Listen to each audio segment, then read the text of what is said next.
y a toujours le moment où on ne sait pas si on est en ligne ou pas. En tout cas, c'est marqué live sur Facebook. La réunion est diffusée maintenant en direct sur D'accord, Facebook. ok. Eh bien, on arrive alors. Donc, bonjour à tous. Voilà, je suis contente d'être là avec vous aujourd'hui. Donc, je suis Flore de Famille 1. Et aujourd'hui, j'avais envie de vous proposer une petite interview avec l'association Émotions en Mouvement qui est créée et animée par Emeline et Thomas qui sont là avec moi aujourd'hui.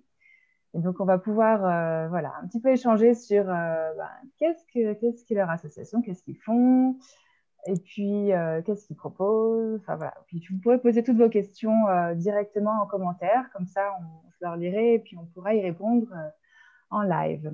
Alors, moi, avant de commencer, j'avais un petit peu envie de vous dire comment je les ai rencontrés et pourquoi je trouvais leur action vraiment intéressante. Donc, au départ, c'est Emeline qui m'a contactée parce qu'on travaille on travaille tous les deux, enfin tous les trois sur le sujet des émotions avec les enfants. Moi, je travaille sur le côté plutôt parental puisque je travaille avec les parents. Et puis, émotions en mouvement, c'est plutôt avec les enfants que vous travaillez directement.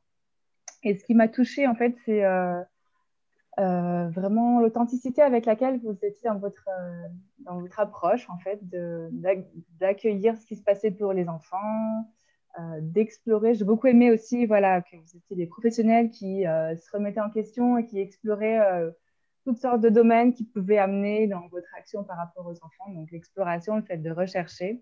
Donc, ça avait quelque chose de très vivant. Puis le fait que vous travaillez aussi avec le mouvement, vous allez l'expliquer un petit peu après. Donc, c'était quelque chose qui était très, très vivant. Et moi, je trouve ça très intéressant et rafraîchissant d'échanger avec vous. Donc, je me suis dit que j'allais le proposer à mes abonnés que ça intéresse aussi, je le sais, ils m'ont dit. Donc, il y en a plusieurs m'ont dit qu'ils voulaient être là pour regarder. Donc, voilà, ma première question pour chacun, c'est qui êtes-vous et de quel monde venez-vous? D'où venez-vous? Avant d'arriver à ce que vous faites aujourd'hui. Qui veut commencer? Emeline? Moi, je suis Emeline. Je suis passionnée depuis une bonne dizaine d'années par le fonctionnement du corps, par ses expressions sous toutes ses formes, les émotions, les sensations, par la relation à l'autre. Et notamment, je suis éducatrice spécialisée depuis 10 ans dans mon approche avec les enfants, j'étais vraiment sur une approche sensorielle avec les techniques snozolènes, basales, qui sont vraiment des stimulations sensorielles pour permettre d'entrer en relation avec l'enfant. J'ai particulièrement travaillé auprès d'enfants autistes. Et en fait, la vie a fait que j'ai dû me re-questionner sur mon chemin et sur ma pratique professionnelle. Et j'ai rencontré la naturopathie et puis la CNV, donc la communication non violente. Et ces deux approches m'ont permis d'approfondir en fait cette connaissance de mon corps, de moi-même, et de me rencontrer encore plus. Et du coup, j'ai pu expérimenter en tout cas, mon approche aujourd'hui et la réunion de l'éducation spécialisée et de la naturopathie, c'est vraiment d'avoir une écologie intérieure qui m'aide à prévenir les déséquilibres physiologiques avec des moyens ou des techniques naturelles et qui m'aide à développer une autonomie sur les petits mots du quotidien.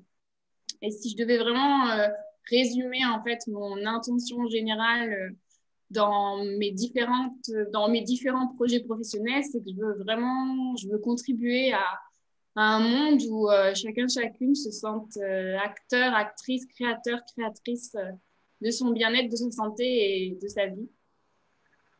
Voilà. Et actuellement, je me spécialise dans une naturopathie dédiée au féminin, aux femmes, aux personnes de sexe féminin. Et je suis en train d'explorer cette voie qui me rend très joyeuse en parallèle. Ça se sent. Merci, Emeline. Et toi, Thomas, est-ce que tu peux nous raconter d'où tu viens? Oui, alors moi je suis Thomas. J'ai l'impression que j'ai eu plusieurs vies un petit peu. Dans une autre vie, j'ai été diplômé d'école de commerce pas très loin à Grenoble, là, dans le centre-ville. Et puis j'ai été amené à voyager. Je suis parti en Amérique latine. J'ai accompagné des entrepreneurs dans la création de leurs projets. Et puis, chemin faisant, j'ai rencontré le yoga, j'ai rencontré la permaculture, j'ai beaucoup voyagé, j'étais pendant plusieurs années nomade dans des communautés où ils expérimentaient différentes façons de gouvernance, de communication. C'est là que j'ai expérimenté aussi la communication bienveillante, communication non violente. J'ai été diplômé de prof pour être professeur de yoga. Et le mouvement est rentré dans ma vie et il ne pouvait plus s'arrêter, quoi. De mouvement de voyageurs, il y a un mouvement de danseurs qui s'est présenté. Et j'ai notamment rencontré la biodanza, le contact impro, enfin, voilà, ces différentes techniques de danse et surtout la danse d'improvisation. Je suis même allé voir en intensif de la danse contemporaine, j'ai fait des chorégraphies, et tout ça fait qu'aujourd'hui, j'ai l'impression, en tout cas pour moi, j'ai vraiment à cœur d'être présent dans mon corps. Et pour moi, la méditation, la présence en corps, elle passe par le mouvement, par les sensations, par les émotions, par sentir mon corps vivant, complet, intègre, joyeux ou pas joyeux, enfin, en tout cas avec l'émotion qui est là. Et voilà, donc ma pratique maintenant, elle se focalise plus sur le mouvement et la présence au corps par le mouvement, le plaisir de bouger, le plaisir d'habiter son corps. Merci. Oui, du coup, moi, ce que je trouve très intéressant, c'est la complémentarité entre vous deux. Et puis, en plus, le fait que c'est pas juste des mots, des concepts, c'est quelque chose que vous vivez vous-même, que vous incarnez, vraiment ce que vous proposez aux enfants. Donc, mais très important, mais voilà, c'est important de souligner pour les gens qui écoutent. Alors, il y a 5 personnes qui nous écoutent actuellement. Voilà. Alors, du coup, est-ce que vous voulez nous expliquer maintenant pourquoi vous avez créé Émotion en Mouvement, qui est votre association? Ouais, on peut faire ça. Alors, je peux commencer, Emeline, ça te va? Oui, ça me va. Alors, c'est venu En fait, c'est vraiment le fruit de notre rencontre, je pense. De la rencontre de Thomas et Emeline, des bons amis. On a même vécu ensemble en colocation pendant un moment. Et autour d'une table, Emeline me parlait de ses projets professionnels. Moi, je lui parlais des miens. Et en fait, on a vraiment trouvé une complémentarité dans nos approches et notre envie de partager. En fait, on trouvait ça tellement magique, l'accueil des émotions, l'accueil de ce que vit l'autre et la reformulation, pouvoir juste être en présence et en sensation l'une avec l'autre, qu'on a envie de le partager. Et de manière assez naturelle aussi, notre public s'est dirigé d'abord vers les enfants, parce qu'on s'est... déjà, on a tous les deux une sensibilité dans la pédagogie, dans l'éducation. Et aussi, en fait, on avait juste envie de dire, moi, si j'avais reçu ça quand j'avais 5, 6 ans, 10 ans, 8 ans, j'aurais été super content d'avoir déjà ces outils, ces clés-là à cet âge-là. Et donc, pour l'instant, on s'est concentré plus sur cet âge-là. On intervient du coup sur les 6-10 ans. Et aussi, là, on commence en janvier aussi sur les maternelles. Donc, pour l'instant, voilà, notre champ d'intervention, c'est 3-4, on va dire, jusqu'à 10 ans. Ouais. Ok. Tu voulais rajouter quelque chose, Émilie? Oui, ça résume bien. En fait, c'est vraiment partie de nous et de la relation qu'on a co-construite, qui est basée sur de l'écoute, de l'authenticité et de l'accueil de chacun et de chacune dans ses différentes facettes, dans ses émotions. Et effectivement, le fait d'avoir vécu ensemble, de se retrouver quasiment tous les soirs autour d'une tisane et de se partager nos moments de journée plus ou moins joyeux, plus ou moins tristes. Ça, en fait, ça nous a vraiment, enfin, en tout cas, moi, ça m'a vraiment ouvert un horizon de communication, d'écoute et de relation à moi qui m'a donné envie de le transmettre. Ouais. Ok. Juste un petit mot pour les personnes qui nous écoutent. Si vous voulez nous mettre un petit commentaire pour qu'on sache qui est là et puis si le son fonctionne bien, si tout va bien, ça nous permettrait de voir voilà, si ça fonctionne. Et puis, on aimerait bien que ce soit interactif pour qu'on puisse discuter avec vous aussi. Donc, n'hésitez pas à nous mettre juste un tout petit commentaire ou un like au passage. Ça nous ferait plaisir. Alors, est-ce que vous voulez dire un petit peu plus de choses sur les émotions? Pourquoi travailler avec les émotions, aller plus loin dans ce que vous avez déjà expliqué du coup? Eh ben, parce que, alors je vais parler en jeu, mais Thomas, tu me compléteras si nécessaire. Mais parce que, chemin faisant, je suis maintenant convaincue que les émotions, pour moi, sont une boussole qui me permet de m'orienter dans ma vie, en fait, et de devenir, pour revenir à ce que je disais au début, créatrice de ma vie. Et Quel lien d'être tu fais entre les deux, en fait? Comment tu fais un lien entre les... entre le fait que mes émotions vont m'aider à être créatrice de Oui. ma vie, ben parce que ma boussole, c'est la joie. Mhm. Et que ce qui me met en joie va vraiment me permettre je cherche mon mot, de m'épanouir, mais de mettre dans la réalité ce que je suis à l'intérieur. Voilà. C'est ce qui me fait vibrer, ce qui me met en joie, qui a du sens avec qui je suis et qui a du sens avec ce que j'ai envie d'être. Et moi, le sens et la joie, ce sont deux de mes valeurs qui sont très importantes. Ce que tu veux dire, c'est que tes émotions, c'est une boussole pour toi et du coup, ça te permet de partir de l'intérieur de toi pour créer ta vie telle Tout à fait. qu'elle te conviendrait le mieux, c'est ça? C'est ça, exactement, oui, c'est ça. Et encore en plus que d'être reconnue, écoutée dans ce que je vis, dans ce que je ressens, ce que j'ai pu du coup expérimenter dans la relation avec Thomas, mais pas que, ça me permet d'avoir confiance en moi, d'être reconnue et de nourrir ma valeur en fait. Et ce mouvement qui allait à la base de l'extérieur vers moi, bah, au final, j'ai appris à le faire de moi vers moi, c'est-à-dire que de me reconnaître, de m'écouter. Et attention, hein, j'ai pas du tout la prétention de dire que je suis arrivée quelque part, mais en tout cas, elle me permet de nourrir cette confiance, cette estime de moi. Et voilà, ce chemin, il se fait et c'est la même envie de me dire que d'offrir ça aux enfants, ça va, ça va leur permettre de nourrir cette confiance, mais aussi de leur faire comprendre que c'est vraiment des amis et une boussole dans leur vie, en fait. Les émotions sont des amis, ouais. Ouais. J'aime beaucoup. Ça serait un slogan. Alors, juste un petit coucou à Émilie qui nous regarde et qui nous a mis un petit message. Qui nous dit qu'elle nous écoute avec attention. Donc, merci Émilie pour ton petit message. Et toi, Thomas, est-ce que tu veux dire quelque chose sur les émotions? Pourquoi les émotions? Pourquoi les émotions? Je me dis que je ne sais pas combien je traverse d'émotions par jour. C'est peut-être des dizaines, des centaines. C'est vraiment partie de mon quotidien. Donc pour moi, ça a été un sujet de recherche là-dessus. C'est qu'est-ce que ce truc qui m'habite là tout le temps? Et pour moi aussi, ce qui est vraiment important, c'est déjà, donc, qu'est-ce que j'en fais? Ah, peut-être qu'on entend un bébé au loin. Je pas.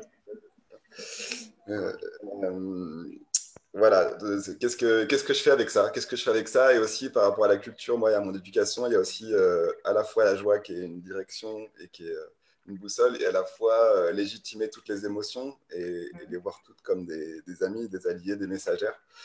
Et pour moi, ça a été un chemin vraiment fort et important aussi de dire, bah, en fait, ouais, j'ai le droit d'être en colère, j'ai le droit d'être triste. Même si je suis un homme, j'ai aussi le droit de pleurer et d'être triste. Même si c'est une femme, elle a le droit d'être en colère. Enfin voilà, aussi de voir toutes mes constructions.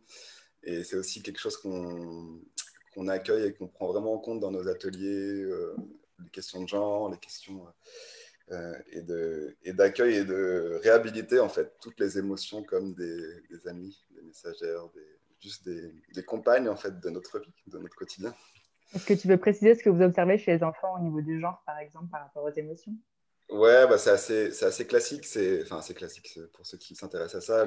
Les filles, globalement, elles ont plutôt une invitation sociale à rester propre, rester plutôt calme, douce. Plutôt, la tristesse est plutôt bienvenue, alors que la colère et les expressions fortes sont moins les bienvenues. Et en général, elles ont tendance à prendre moins de place aussi dans l'atelier, corporellement. Si on le voit vraiment dans leur posture corporelle, elles sont plus contenues plutôt que dans l'ouverture et dans des grands gestes, alors que les garçons ont plutôt l'invitation dans leur enfance en général, hein, c'est vraiment des généralités, à se salir, à aller dans les dehors, à pouvoir exprimer. La colère, elle est plutôt la bienvenue, alors que la tristesse, beaucoup moins. Et du coup, ils ont plutôt tendance à prendre plus de place, se sentir plus légitimes aussi de parler même, et à intervenir. Et aussi à prendre plus de place avec leur corps et dans l'espace. Et donc, c'est quelque chose que nous, auquel on prête attention pour laisser aussi la place à chacun, à chacune. Remettre au centre que la parole de tout le monde est précieuse et qu'aussi tout le monde a une place égale dans nos ateliers. Et on explore aussi du coup de les faire cheminer sur est-ce que vous pensez qu'il y a des émotions qui sont pour les garçons, pour les filles. Il y a des résultats qui sont un peu édifiants parfois parce que vraiment c'est très cliché parfois, pas tout le temps. Mais... ouais. Oui, parce que j'ai expérimenté un atelier effectivement où j'ai parlé du genre des émotions parce que je sentais que c'était très présent. Et effectivement, en fait, les garçons ont pu exprimer leur vérité qui était que les émotions, c'était pour les filles, en fait. Et surtout la place, en fait, la place du masculin, en fait, qui était beaucoup plus haute que celle des filles, que les filles, c'était vraiment des paillettes, elles pleuraient tout le temps. Enfin, voilà, dans leurs mots, leur vérité était très stéréotypée, en tout cas. Donc, dès 6-8 ans, c'est déjà le cas, en fait. Ils ont déjà cette perception-là des rôles de genre. En fait. Je dirais plutôt 9 ans. Enfin, 6, 7, 8, ça passe encore. Mais en même temps, comme on leur laisse le choix de venir, on a une majorité de filles. Dans vos groupes, c'est surtout des filles, c'est ça qui... Oui, il y a le foot en parallèle même comme proposition, donc c'est scolaire. Okay. Et en quoi c'est gênant en fait qu'il y ait une répartition genrée des émotions en fait Comment vous expliqueriez ça? Pourquoi c'est gênant? C'est gênant parce que, en tout cas, dans notre approche et dans ma vision, toutes les émotions, elles ont un sens, elles ont une direction, elles ont une utilité. Donc, si je m'interdis d'être triste, c'est comme si je me coupais en fait d'une partie de moi et je me coupais d'une ressource qui est la tristesse, qui me permet de me décharger, de faire un deuil, de laisser quelque chose derrière, de m'alléger, de laisser ce mouvement vers le bas là, de la tristesse qui permet de laisser couler quelque chose. Donc, si je m'interdis la tristesse, en fait, je somatise, je laisse à l'intérieur des émotions, je les bloque et ça reste avec moi. De toute façon, les émotions non traversées restent quelque part dans le corps, en fonction des croyances dans le corps, dans le champ énergétique, peu importe comment on le voit. Mais donc voilà, et c'est pareil pour toutes les émotions. Donc pour moi, c'est une question de laisser son corps et son être disponible entièrement à ce qui est là. Et toutes les émotions, en fait, les émotions, elles sont universelles dans toutes les cultures. On les exprime peut-être différemment, mais en tout cas, tous les êtres humains, ils vivent toute la palette des émotions potentiellement. Donc, en fait, c'est l'intérêt de pouvoir vivre toutes les émotions, c'est d'être entier, entière, intègre. Donc, comme je vois en tout cas. Ta question, Flore, est-ce que c'était comment on explique que les émotions soient autant stéréotypées, c'est ça? Non, c'est en quoi c'est gênant si je suis une fille et que je ne sens pas ma colère, par exemple. Tu vas pouvoir répondre sur le côté féminin, par exemple, toi, Emeline. Tu vas pouvoir répondre sur le côté féminin quand on a la colère qui est interdite ou qu'on n'arrive pas. Voilà. Qu'est-ce que ça génère, en fait? En quoi c'est gênant? Eh bien, effectivement, moi, j'ai grandi avec le fait que l'idée qu'être en colère, c'était pas acceptable, en fait. Enfin, c'était pas positif, c'était pas valorisé. Et cette colère, elle est très saine et très, elle est très essentielle puisqu'elle me permet dans le mouvement de garantir mon espace vital en fait, et de le défendre. Donc ça dépend. Enfin, il y a différentes manières, mais le non, le stop, il me garantit la sécurité de mon corps, la sécurité de mon espace. Et du coup, en tant que fille, on ne s'autorise pas à ça, mais quelque part, il y a un danger d'intrusion et de porter atteinte à mon intégrité physique et psychique. Ce que tu veux dire, c'est qu'il y a un lien entre le fait de savoir dire non et le fait de pouvoir sentir sa colère, c'est ça? En fait, pour moi, c'est la même chose. Être en colère, pour moi, c'est non, c'est pas OK pour moi, en fait. Et la limite, elle est là. et tu ne peux pas la dépasser parce que ça ne me va pas, ça ne me convient pas. Oui, donc il y Par a un lien exemple, très dans nos fort entre la ateliers, colère et les limites. ouais, par exemple, dans nos ateliers, on leur fait sentir justement leurs limites, leur capacité à dire non, leur force aussi, avec par exemple, à jouer sur la pression des mains, sentir que j'ai de la force, que je peux aussi recevoir et donner de la force, que je peux définir mon espace, qu'il y a un espace où personne n'a le droit de rentrer si je le décide. Donc, on les fait sentir cet aspect de la colère, ouais, par des jeux. Bah, justement, ma prochaine question, c'était, enfin voilà, vous avez une approche unique avec le mouvement qui m'a beaucoup plu. Est-ce que vous voulez expliquer comment vous travaillez avec ça, justement, avec ces émotions pour aider les enfants? Eh ben, en fait, pour reprendre, poursuivre avec l'exemple de la colère, en fait, notre intention, elle est vraiment de faire ressentir dans le corps aux enfants ce que c'est le mouvement de l'émotion, puisque chaque émotion a un mouvement. Thomas parlait du fait que quand on était triste, il y avait vraiment une lourdeur qui s'installait dans le corps. La colère, il y a vraiment un besoin de poser mon espace, de poser mes limites. La joie, c'est un élan, une ouverture. La peur, il y a vraiment un recul. Et on a vraiment cette intention de faire vivre ce mouvement en jouant avec la colère. Ensuite, c'est OK, la colère, elle est là, mais elle vient me délivrer un message. Et le message, c'est que c'est pas OK pour moi, en fait. C'est que là, il y a quelque chose à poser. Et ensuite, c'est ah oui, mais la colère, si on reste sur la colère, des fois, eh ben, elle déborde. L'émotion, qu'est-ce qu'on fait quand elle déborde, en fait? Et là, on leur explique et surtout, on leur fait voir que quand la colère déborde, je peux plus être en relation ni avec moi, puisque je suis hors de moi, et en relation avec l'autre. Donc, on leur propose des ressources. Et on leur fait expérimenter ces ressources dans le corps, notamment pour la colère en criant, ou alors en tapant sur des coussins, etc., en expliquant qu'il a besoin de s'isoler, d'aller dans sa chambre pour ça, et ensuite de revenir en étant de nouveau en lien avec lui et dans son corps pour pouvoir de nouveau être dans la relation et dire non, non. Ça, c'est pour l'émotion en soi. C'est comme ça qu'on travaille. Ok, tu voulais rajouter quelque chose, Thomas? Non, ça... Ouais, non, je trouve ça clair. C'est vraiment une alternance de pédagogie et d'expérimentation, mais qu'on fait, en tout cas, de plus en plus, nos ateliers ils évoluent vers plus d'expérimentation et moins de mots. Et aussi, on a à cœur et on pratique plutôt l'horizontalité que la verticalité dans nos ateliers, c'est-à-dire qu'on a envie aussi de partir des vécus, des ressentis des enfants.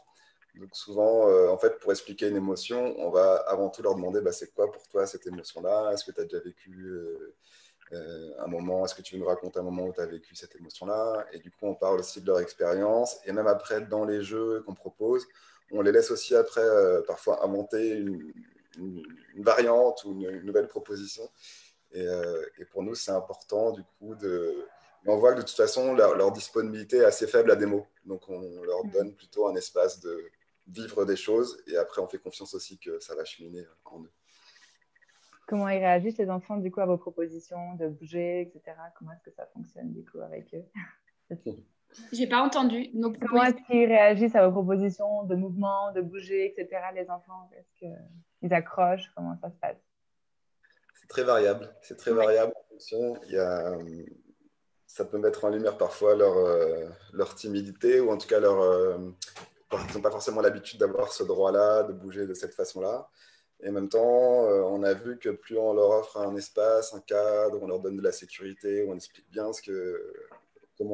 quel est le cadre aussi de chaque proposition. Ils rentrent petit à petit. Parfois, ils ont juste pas envie de le faire aussi. On est aussi à l'écoute de ça. On a un espace où l'enfant peut se poser juste à côté de l'activité s'il n'a pas envie de la faire. On a envie aussi d'être vraiment à l'écoute de ça et du consentement aussi. C'est aussi un sujet qu'on pourra voir plus tard, mais ça fait partie de ça pour nous. Mais souvent, c'est quand même beaucoup de rire, de joie à faire les propositions. Et parfois aussi, c'est pas forcément notre intention, mais parfois il y a des vraies émotions, entre guillemets, qui arrivent. Et c'est aussi un espace où on a envie que ça puisse être accueilli. Et voilà, où on les laisse aussi. Voilà, tout est bienvenu dans ce qu'ils et elles sont. Donc, on laisse l'espace pour ça. Ça veut dire que vous créez suffisamment de sécurité pour qu'il y ait des choses qui puissent s'exprimer dans cet espace-là avec les enfants. Ça, c'est super chouette parce que souvent, c'est pas facile pour eux d'exprimer des choses face à des intervenants quand même. Oui, on a vraiment à cœur. Pardon. Vas-y. On a vraiment à cœur que le cadre, déjà, c'est un cadre qu'on co-construit au début de chaque intervention, qui, quand les interventions, les ateliers se répètent, qui est enrichi avec eux, ou qui, si par exemple, il se passe quelque chose, je mets en lumière que à ce moment-là, moi, je me suis sentie pas écoutée, ou je me suis sentie, où on n'a pas pu faire ça, ok, mais du coup, c'est désagréable, mais du coup, comment on fait ensemble? Et on réfléchit ensemble, en fait, et les enfants sont force de proposition et très créatifs. Par exemple, si je dis, écoutez, en fait, moi, là, je peux pas, on peut pas faire l'activité parce que je me sens pas écoutée dans ce que je vous explique. Alors du coup, ce qu'on pourrait faire, c'est on tape 3 fois dans les mains et roi du silence. Et du coup, ok, on l'ajoute au cadre et du coup, à la prochaine séance, en début, on le rajoute. Et voilà, ça. Ça veut dire que vous proposez en fait ce que vous souhaitez pour les enfants, vous leur proposez dans le cadre, c'est-à-dire d'être acteur, actrice. Bien sûr. Ça parler de consentement aussi, donc c'est quelque chose qui est assez. Enfin, j'imagine quand on est enfant, du coup, avoir une place où on peut exprimer les choses, où on peut exprimer des émotions, où on peut dire qu'on n'est pas d'accord, où on peut se mettre en retrait si on a besoin. Enfin, c'est une proposition qui a énormément de valeur pour eux parce que du coup, ils se sentent considérés vraiment comme des personnes dans cet atelier-là, j'imagine. Qu'est-ce qu'ils en disent, les enfants, du coup? De quel retour ils vous font sur vos ateliers que vous animez actuellement? Et bien souvent, ça dépend aussi, c'est variable. Ça dépend à quel point c'est confrontant pour eux aussi. C'est confrontant à la fois et les émotions et cette liberté et cette place qu'on leur donne, avec laquelle ils n'ont pas l'habitude. Et des fois, on se rend compte qu'ils ont vraiment besoin de rester là où ils en sont pour pouvoir... on a besoin plutôt. J'ai besoin de les considérer là où ils en sont pour les emmener un petit peu vers les émotions. C'est-à-dire que à des moments, j'ai joué au foot avec les enfants. Et d'autres variantes, c'est génial, c'est le meilleur moment de ma semaine. Effectivement, il y a vraiment cette sensation il y a une relation qui s'instaure de confiance et qui est en tout cas, moi, je sens précieuse. Je sens vraiment précieuse parce qu'il y a aussi un respect mutuel un respect mutuel qui s'installe et aussi de reconnaître que voilà, c'est pas le moment. Une enfant on fait souvent une proposition de sophrologie, méditation, relaxation à la fin. Une enfant, elle n'y arrive pas, en fait. Je lui dis, écoute, c'est pas grave, en fait. Ça te convient pas, tu viens avec moi. Et au final, à la fin, on a fini par lire toutes les deux, à deux, la relaxation. Et elle était ravie. Et ça, c'est... En fait, je crois que c'est ça qui me rend le plus joyeuse, en fait. C'est d'animer avec ce qui est présent à l'instant. Oui, et de pas d'essayer, en tout cas, de les valoriser là où ils en sont. Est-ce que tu voulais ajouter quelque chose, Thomas, sur ce que les enfants en disent de vos ateliers? Ouais, alors il y a plein de retours différents. J'ai eu beaucoup d'enthousiasme. J'ai eu des retours qui étaient très gratifiants pour moi d'une fille, par exemple, qui avait beaucoup pleuré sur un atelier. Et 2 semaines après, elle revient, elle m'a dit « Ah, ça m'a fait du bien, je me suis sentie plus légère après ». Alors que sur le moment, elle n'était pas trop... elle écoutait pas trop ce que je lui disais là-dessus, mais elle a compris après elle-même. J'ai eu voilà, aussi des étonnements. On se disait avec Emeline aussi sur quelle image on leur transmet justement de la féminité ou de la masculinité. Moi, parfois, je mets du vernis à ongles et ils étaient très étonnés de voir ça. Et moi, j'ai les cheveux un peu rasés derrière et c'est pareil, ça les questionne beaucoup. Voilà. Et puis parfois, il y a juste, il y en a avec qui ça accroche pas aussi, hein, si on est enfin, là, je parle surtout en fait, de cette période de périscolaire où les enfants ils ont le choix de venir quand ils veulent, là, qu'on a expérimenté là, sur 2 mois. Et du coup, chaque semaine, ils redécident. Mais voilà, globalement, les groupes, moi, ils sont restés assez stables et avec des enfants aussi qui se souviennent beaucoup des activités. Ils disent, ah, est-ce qu'on pourrait refaire ça? Est-ce qu'on pourrait faire ça? Donc, je vois qu'il y a quelque chose qui reste en eux et un enthousiasme à participer, quoi, globalement. Ok. Et alors, qu'est-ce qu'en disent les adultes autour, que ce soit les parents ou les adultes au périscolaire qui voient les enfants venir en atelier? Enfin, voilà, est-ce qu'ils ont vous avez des retours aussi là-dessus? Quelle valeur ça apporte en fait aux enfants, du point de vue des adultes? Principalement, moi, j'ai le retour de les enfants, ils sont hyper détendus et apaisés. Donc là, encore plus sur l'aspect périscolaire où on intervient en fin de journée, parfois même en fin de semaine. Donc les enfants, ils arrivent avec toute leur journée d'école ou leurs plusieurs journées d'école. Et ils trouvent un sas. Ils trouvent un sas et l'éducatrice qui m'accompagne, elle était vraiment touchée de voir ça, de voir comment les enfants ils se posent, ils atterrissent, quoi.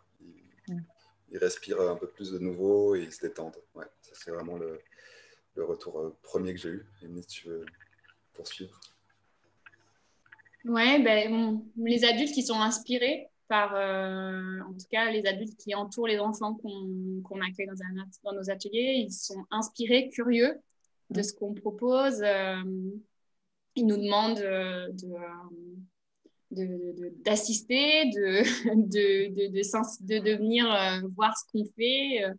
Ils se demandent comment vous arrivez à ce résultat-là, en fait. Ils sont curieux de voir comment vous fonctionnez. Quelle est votre baguette magique pour apaiser les enfants, c'est ça? Un peu, oui. Enfin, ouais, ils ont l'impression de quelque chose de magique, effectivement.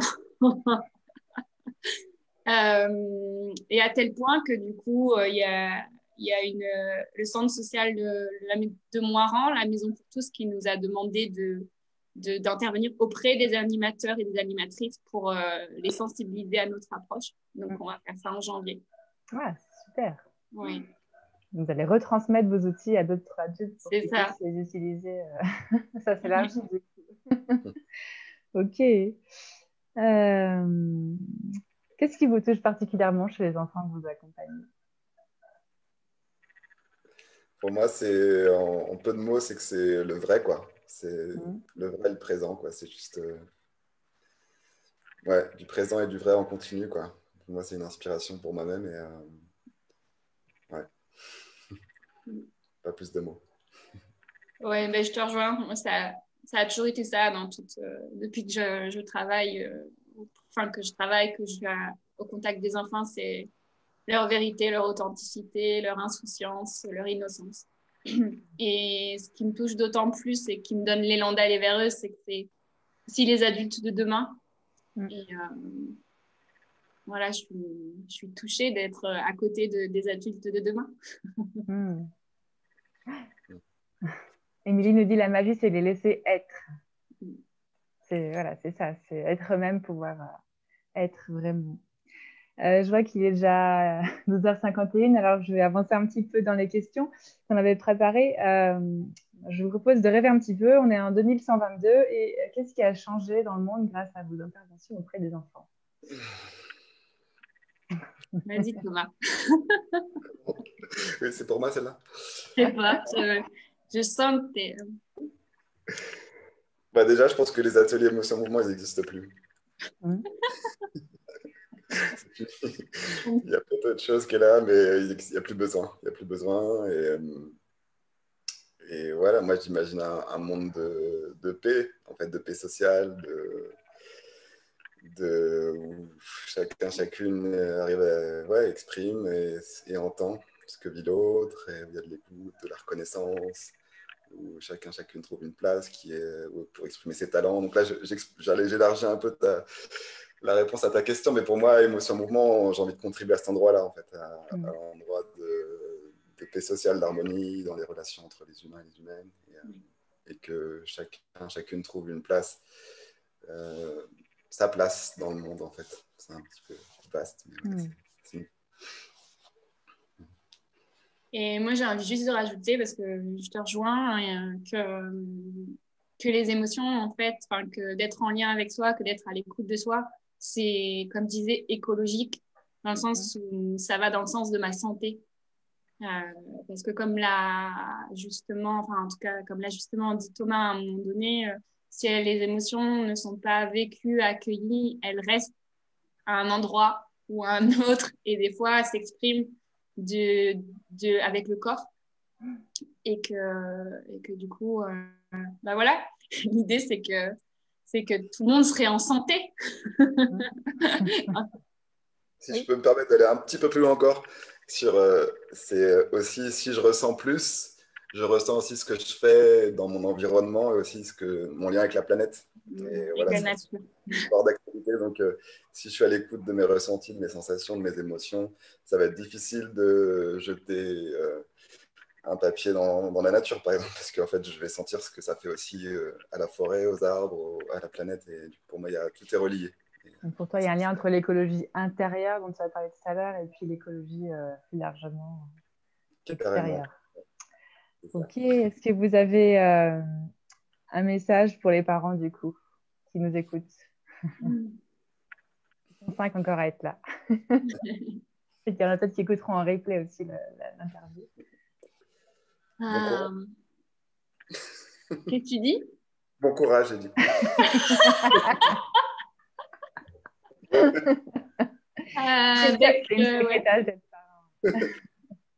Mais oui, bravo. Enfin, moi, j'ai envie de dire bravo. Bravo d'avoir osé. Et puis, bienvenue, en fait. Bienvenue en tant qu'humain, humaine, et bienvenue à tes émotions, bienvenue à toi et à ton enfant. Ouais, que les enfants, ils ont un talent incroyable, c'est d'aller chercher les émotions les plus profondes qui sont cachées à l'intérieur de nous, qui ne sont pas sorties depuis 28 ans. Et ils arrivent là, et mais ils te la font sortir. Donc, c'est à la fois très confrontant, mais c'est aussi un beau cadeau. Et voilà, donc aussi, accueillir les émotions de l'enfant, c'est aussi accueillir ses propres émotions. Ouais, merci de reformuler.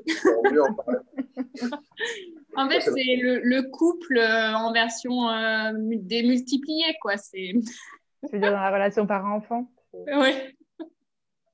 Oui, les enfants viennent chercher beaucoup de choses chez les parents, effectivement. Et ça, c'est tout le sens de mon travail à moi aussi. Il y a Ambre qui nous dit merci pour ce moment et ce partage. Je pense qu'elle doit partir, donc elle vous remercie. Elle a mis plein de petits cœurs et de petites étoiles. Ok, on va peut-être passer. Quelles sont vos prochaines dates? Quels sont vos prochains événements pour les parents qui aimeraient proposer ça à leurs enfants? Ou voire même plus, puisque nous avons une proposition commune à présenter aujourd'hui aux parents. Donc, je vous laisse dire un petit peu quelles sont vos prochaines échéances si vous veulent participer. Eh ben, du plus proche au plus loin. Là, on termine du coup nos ateliers périscolaires à Grenoble et à Poisat. Donc, on interviendra en centre de loisirs le 22 et le 23 décembre dans le centre de loisirs, un centre de loisirs à Coublevis et le centre de loisirs Charrier-Beria, la MDH. Ensuite, Thomas, il va reprendre les activités périscolaires avec les maternelles à Poisat. Moi, je vais en parallèle faire des périscolaires sur Boiron. Et notamment aussi au centre social de Moiran dont je parlais, je vais intervenir sur 4 mercredis. Ça passe essentiellement par le périscolaire pour l'instant, ou en tout cas les centres de loisirs et le périscolaire. Ensuite, du coup, il y aura la proposition commune avec toi. Du coup, cette proposition inédite d'atelier en parallèle, en fait, où les enfants et les adultes ont leur espace d'expression et de verbalisation. et une invitation à être tous et toutes ensemble au début et à la fin et de partager le vécu de chacun et de chacune. Donc, animé par Émotion, Mouvement et Familien. Donc, pour préciser, donc, c'est un atelier qui aura lieu le samedi 23 janvier, donc pour les gens qui habitent en Isère, évidemment. Donc, de 9h30 à 11h30, donc à Grenoble, dans lequel on animera chacun un atelier en parallèle. Donc, vous, un atelier pour les enfants et moi, un atelier pour les parents sur le thème des émotions. Alors, peut-être que je peux montrer comment je vais faire ça? Montrer le petit flyer qu'on a fait. Non, je ne trouve pas où est-ce qu'il faut que je le fasse pour montrer mon écran. Écran partagé, c'est là. Hop, je vais juste partager pour que les personnes qui écoutent puissent voir. Qu'est-ce que c'est? Oh, la classe. Vous le voyez du coup? Ouais. Alors, je Ouais. sais pas si ça se voit en direct sur le live. J'espère que oui. En tout cas, le titre de l'atelier, c'est « M'écouter pour nourrir la confiance en moi et en toi », avec comme sous-titre « Voyage en famille au cœur des émotions ». Ah, ça y est, c'est en train d'apparaître, je pense, au niveau du live. Voilà. Est-ce que vous voulez dire un petit peu ce que vous mettrez dans l'atelier ce jour-là pour les enfants? Ouais, on ira voir. Il y aura un temps d'expression de météo, juste qu'ils puissent déposer ce qu'ils traversent en termes d'émotions aujourd'hui ou dans les jours précédents. Et après, ça sera une exploration des quatre émotions principales: colère, joie, peur et tristesse, avec à chaque fois des ressources associées sur OK, par exemple, si j'ai peur, je peux aussi demander de l'aide à quelqu'un et trouver la confiance dans le lien. Donc, et tout comme on a expliqué là depuis le début, à chaque fois, c'est surtout et avant tout de l'aide des pratiques corporelles, du jeu et de jeu avec le corps. Et du côté des parents, du coup, moi, je créerai un espace où on pourra échanger entre parents sur quels sont les défis quotidiens que vous rencontrez avec vos enfants. Et puis, on fera des petits ateliers, des petits exercices pour expérimenter des choses autour des émotions. Voilà, aller sentir au niveau physique, émotionnel et corporel ce qui se passe autour des émotions. Et du coup, on se basera sur ces petits ateliers pour acquérir des outils et des ressources qui permettent justement d'accompagner la vie de famille, faciliter la vie de famille au niveau des enfants, au niveau des parents, autour de cette question des émotions. Donc voilà, c'est quelque chose qui nourrit la confiance en soi en tant que parent et qui nourrit la confiance en son enfant. Alors, du coup, comment je reviens à la... Aujourd'hui, je reviens à l'écran, il faut que je trouve ça. C'est la première fois que je fais ça en live. Tu as l'air de gérer. Est-ce que vous voulez dire du coup comment on vous trouve? Puis du coup, ça répondra à la question comment on il reste une dernière date, c'est qu'on va aussi proposer sur les vacances de février un cycle de 5 séances sur une semaine. D'accord. Oui, du coup, pendant les vacances, vous proposez quelque chose directement en famille, c'est ça? Vous proposez des ateliers directement en famille, du coup. Ouais. Donc, ça. Il y a aussi cette occasion-là pour travailler avec les enfants, du coup, pour inscrire les enfants de venir vous voir. Donc, ce sera où, du coup, cet atelier-là? Ce sera à Grenoble? Ça sera sur Grenoble, certainement, oui. D'accord. Ok. Alors, du coup, comment est-ce qu'on vous trouve si on veut s'inscrire aux ateliers? Eh bien, on nous contacte par mail, par téléphone ou sur notre page Facebook qui est Émotion en Mouvement. D'accord. Voilà. Est-ce que tu veux dire votre email, votre numéro de téléphone, puis on le remettra dans la description de la vidéo pour les personnes qui regarderont la vidéo? Comme ça, ouais. Super. Ah, je le dis à l'oral, tu veux dire? Oui, comme ça, si jamais des personnes veulent noter. Alors, notre email, c'est émotionenmouvement@coremu.com. Et le numéro de téléphone, c'est 06 83 00 24 71. Et du coup, la page Facebook, c'est Émotion en Mouvement. Et puis, n'hésitez pas à nous contacter juste pour échanger si vous avez envie. Je ne sais pas s'il y avait des questions pour les personnes qui sont là, qui nous écoutent. C'est le moment de les poser. Si vous avez des questions à leur poser, de les écrire en commentaire. Moi, je vois les commentaires en direct. Donc, il y a un petit délai, mais n'hésitez pas à les écrire et je leur lirai. Un mot à ajouter en attendant que les questions arrivent? Quelque chose à ajouter